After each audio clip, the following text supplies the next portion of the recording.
or you just have to find your own space? I find my own space. Oh boy. There you go. All right, Jenny, you ready? Yep. Okay, so you'll hear a little introduction come across the microphone, and then Jenny and I have a little introduction that we do, and then we thank our sponsor, then we'll turn it over to you, okay? Sounds good.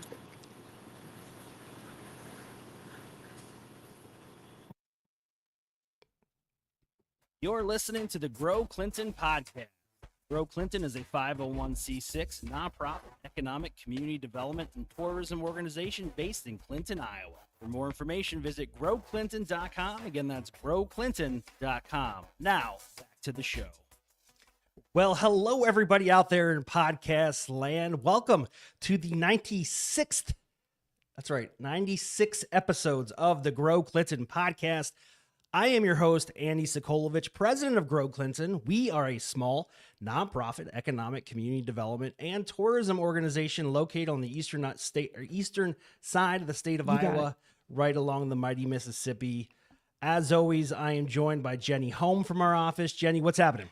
We're having a great day, but it's a little soggy, a little dark. A little wet this morning. Lots of rain. Lots of it. Yeah. And you know what, though? We've got our new directories in. So if you're a Grow Clinton member, let me know, and I'll get our directories out to you. Yeah, check out those new directories. We put a lot of sweat equity and time in creating those directories for our members. They're beautiful. So be sure to check them out. You know what else I put a lot of sweat equity into? What? High-speed fiber internet. That's right, folks. The Grow Clinton podcast is powered by Miles Communications. Be sure to check them out for all your high-speed internet needs, also offering television and telephone services. MilesTelephone.com. Hit them up, MilesTelephone.com. So we are joined by Senator Mike Zimmer, representing Iowa Senate District number 35. He is remote out at the Iowa Capitol there in Des Moines. Senator Zimmer, thank you so much for joining us. Not a problem. Glad to be here. And also say hi to Miles Telephone that we used to belong to when we lived there. Oh, Yeah, nice. will do. Yeah, they're Nice. great. So, sir, you are in your first legislative session. So you were elected, for those that don't know, was a special election following the appointment of former Senator Chris Cournoyer to the position of lieutenant governor. Her seat was available in District 35. You ran as a Democrat and won the seat. Now you're at the Des Moines, Iowa Capitol. How's it going there? What has your experience been like? First of all, the experience has been really eye-opening, and I've also really appreciated all the constituencies telling about specific bills need to vote or another, speak for an organization of vote. I did what we're thinking. Had an opportunity to meet many people that have come out to the Capitol for supporting a variety of different interests. Yeah, there's a lot going on. This is a very unique year. I think yourself, as well as Representative Mumson and Detterman, both mentioned during our last legislative coffee that there has been more bills introduced in this legislative session than ever before. And I think you said something around the tune of like 900. Yeah, I think the House side is pushing close to 1,000 bills, which made me wonder, are so many things wrong in Iowa that requires 1,000 bills to fix stuff? Yeah, no, that's a good point. Sometimes I think those bills are drafted just merely to have conversations and see where they end up, many of them of which obviously do not survive the first funnel. But we are into our second funnel approaching. Is that end of this week? That's correct. Okay, As a matter of fact, that's exactly what's happening is the House bills came over to the Senate side, the Senate bills go over to the House side, and we start the process all over again. Okay, so could you please explain for people like me what funneling is, what the funnel is? Well, funneling means that if a bill has not received a subcommittee hearing and then advanced on to a committee hearing, then it's not eligible for floor debate on either the House or the Senate side. And if it doesn't receive a floor debate on the House or Senate side, that bill dies. Yeah. That's a lot of work when you have like 1,000. Well, that's the thing we discussed during our legislative coffees is we have a lot of constituents that come to our legislative coffees, and kudos to Senator Zimmer as well as Norland Mumson and Representative Tom Detterman, but they have to be somewhat aware of hundreds of bills that are filtering, many of which aren't even in their chamber, and they're requested by their constituents to provide some feedback. So you do a phenomenal job, sir. What has been the one thing you were surprised about taking that senatorial seat in District 35 and moving a majority of your week to serve your constituents out at the Capitol? Well, what I've been surprised about is how much of the bill passage is already predetermined. And I say that because any legislator can write a bill on behalf of a constituent. And then when that bill is written, it goes to the committee chairperson. The committee chairperson will decide what the life of that bill is going to look like. So if the committee chairperson believes it's in the interest of their party to move that bill forward, they will assign it to a member of their party, and that will become the subcommittee chairperson. And the subcommittee chairperson then goes to their caucus and they recruit one other person out of their party to serve on that bill, on that subcommittee bill. And then they go to the ranking member of that committee, which would be a Democrat in our particular case, and the ranking member can either serve on that subcommittee themselves, or they walk around and they assign it to another Democrat that's on that committee. And so those three senators will convene that subcommittee and it will have a hearing. And I will tell you that the committee chairperson already knows that if they have two members of their party on that subcommittee, it is more than likely going to pass. So what's the timeline for that? I mean, when it from start to finish, what is the timeline? So the subcommittees can go pretty fast. So for example, right now, stuff is happening so quickly that I have a subcommittee meeting in education tomorrow morning, and it will show up on the committee, the education committee, that afternoon. It's not supposed to happen that way. You're supposed to have at least 24 hours, but when they start running stuff through so fast, they start accelerating the timeline. Yeah. Wow. Yeah, very interesting. I know a big focus specifically for the House and I believe the Senate, and I don't know if I've read the Senate bill yet regarding property tax reform, but that's something that's going to greatly impact our region, mainly within that tax reform, the use of tax increment financing, which is for a lot of Iowa small communities, their only opportunity to offer an incentive to attract either industry or commercial developers. So for example, Comanche, the city of Comanche, is looking at a fairway project, and they were really depending on that tax increment financing as it sits today to be able to incent that company to move to the community. But it sounds like there's going to be some reform and some legislation that comes out, ultimately moving to a bill and law that will change that. What have you been hearing in the Capitol regarding property tax reform? Well, there's been a number of property tax proposals. One is restructuring the school aid formula. That's a big one that I've been looking at. And then the other one that I'm glad you referenced is the tax increment financing. And I want to explain that for a moment. TIF was supposed to be to encourage industry or commercial property to come into a district. And what the TIF was for was to help pay for the infrastructure, the sewers, the water lines, the electrical lines, roads to get out to a business so that they could establish in the local community. And then the taxes that would be collected from the increased property tax value would go back to paying for that infrastructure. But the city or the county or the school district would still receive property tax value as if it were still farm ground or something like that. Correct. Well, when it's a business, they don't require a tremendous amount of services. They're not really requiring the addition of a police officer or a firefighter or teachers in the school district, because they're just a place for people to come and work and then go back home. What has happened is TIF has been used for housing developments. When that happens, houses and people that live them need services. They need garbage pickup. They need police. They need fire. They need school district services.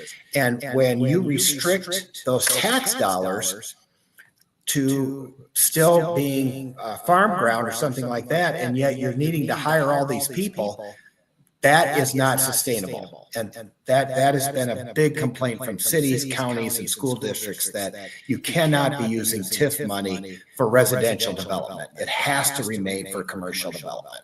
Yeah, I mean, this is a typical scenario where a few bad apples are going to ruin the whole bunch, and we're anxious to see what happens. We have several projects here in the hopper. A lot of times in Clinton County, specifically the city of Clinton, if there is need for infrastructure improvements, we pass that cost on to the developer, and in turn, they receive a pretty healthy tax abatement schedule, which is beneficial, but you still have to make sure all the levying agencies are involved and aware of that, because it's going to reduce the amount of tax they are able to generate from that development up front. But when that abatement expires and the bubble pops and you're getting the full value of assessed value of that property, it's massive.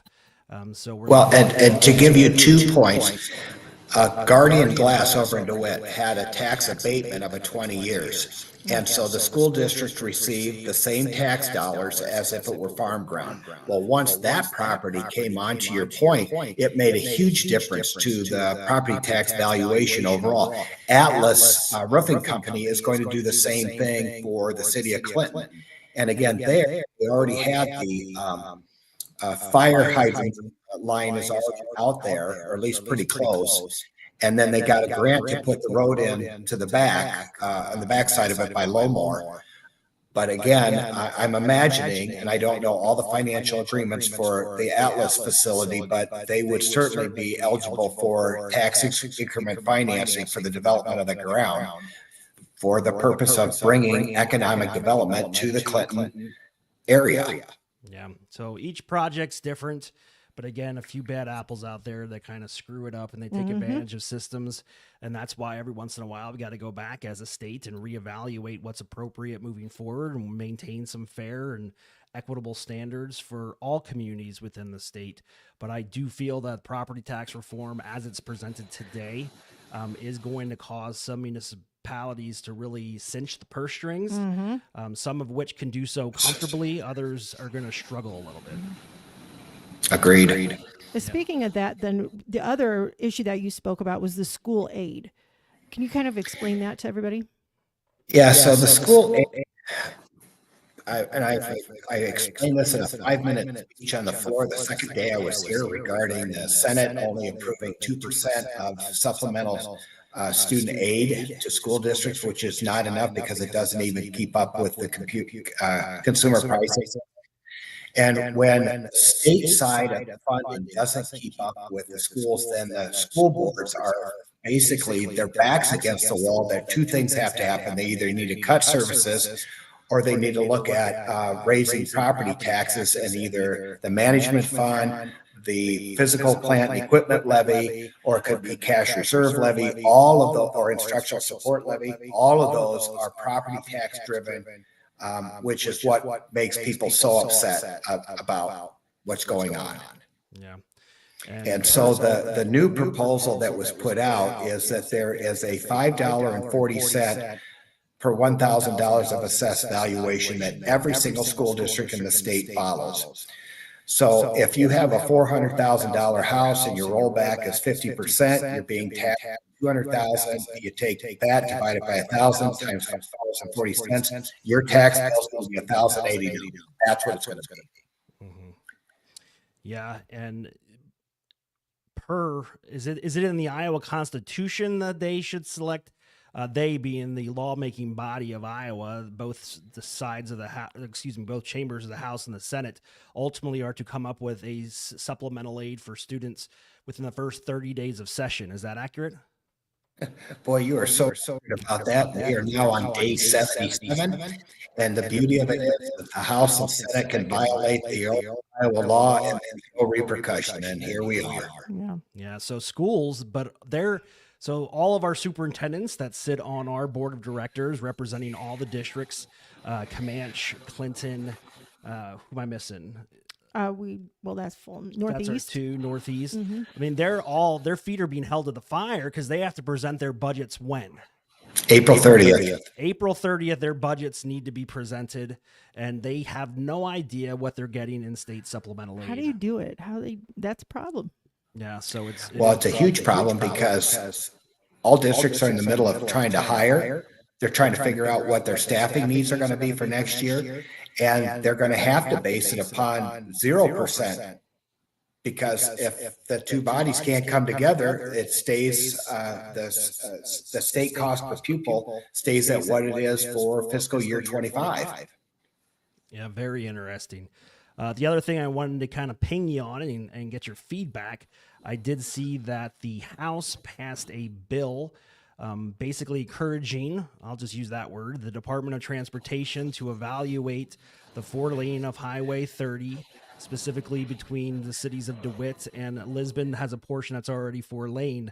But I did see there was an amendment made to that bill to instruct the DOT to not enforce any eminent domain to support that project. So am I correct in saying that if one property owner does not want to work with the Department of Transportation in 4-laning that infrastructure, that project's basically dead?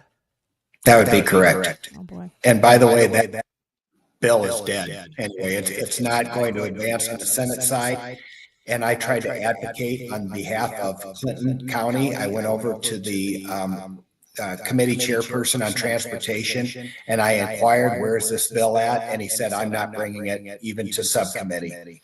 I even tried doing some negotiating with a bill that is sent from the Senate over to the House. And I talked to Tom Detterman. I said, hey, if you could get this bill on the Senate side that never advances, maybe I could get the Republicans on this side to at least give that bill a subcommittee hearing. And it was an absolute no. The committee chair said, I will not bring that bill forward.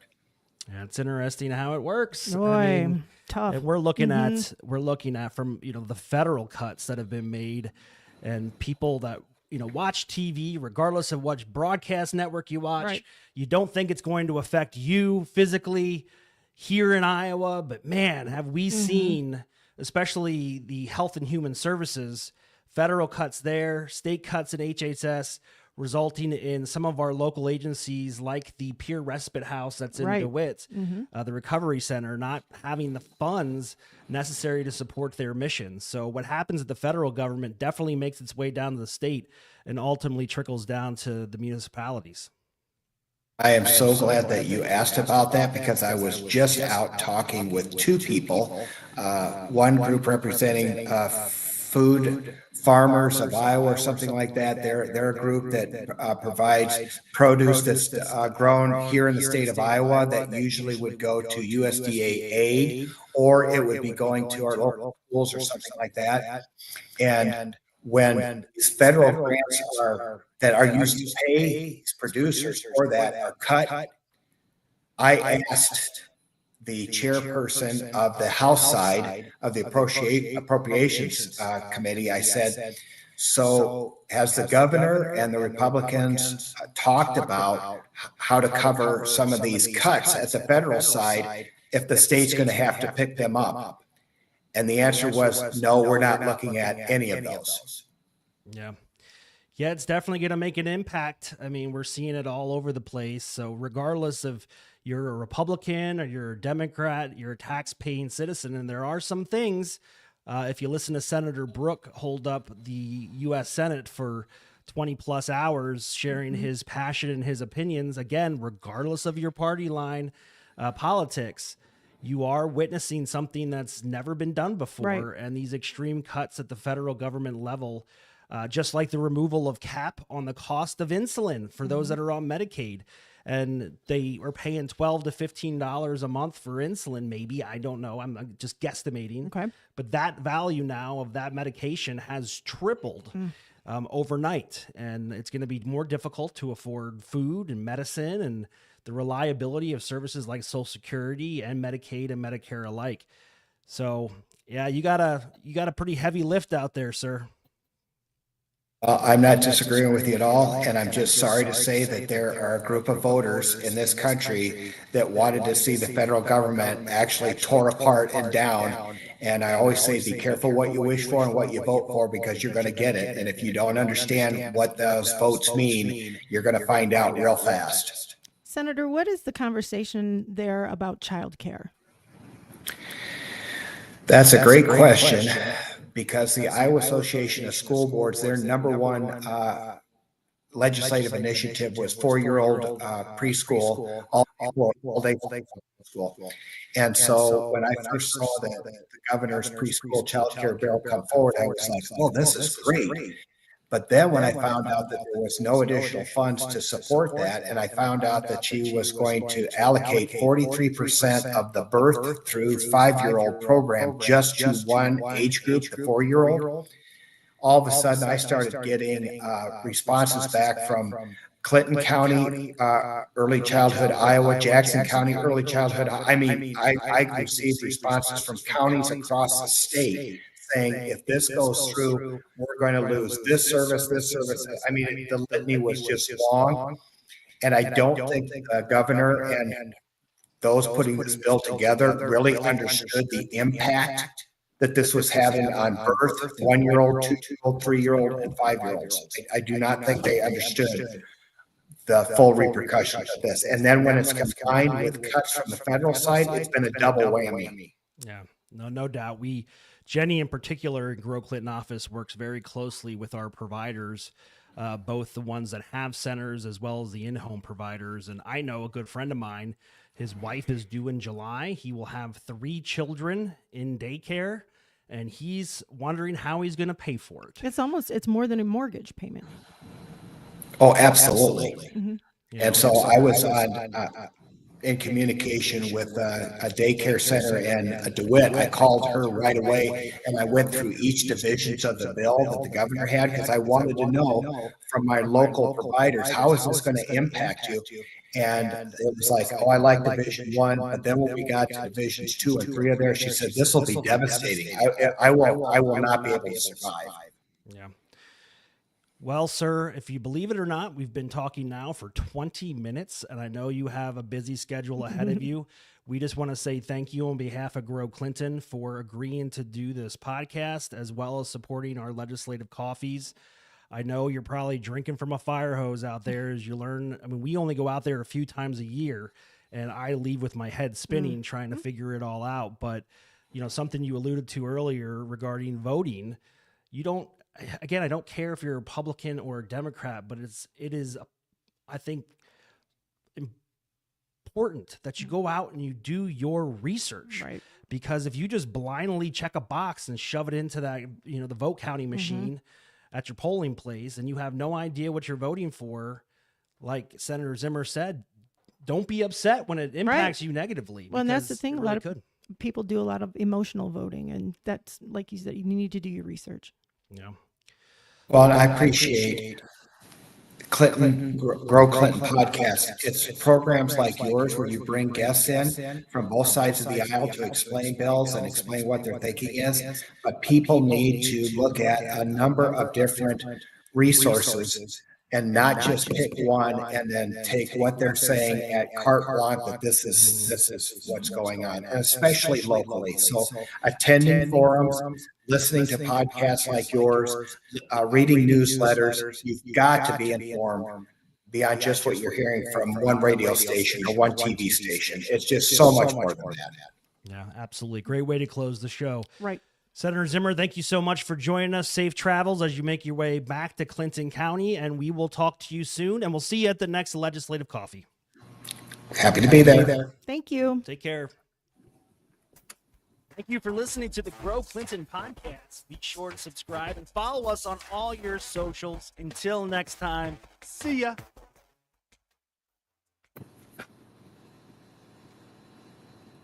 All right, let me just end this.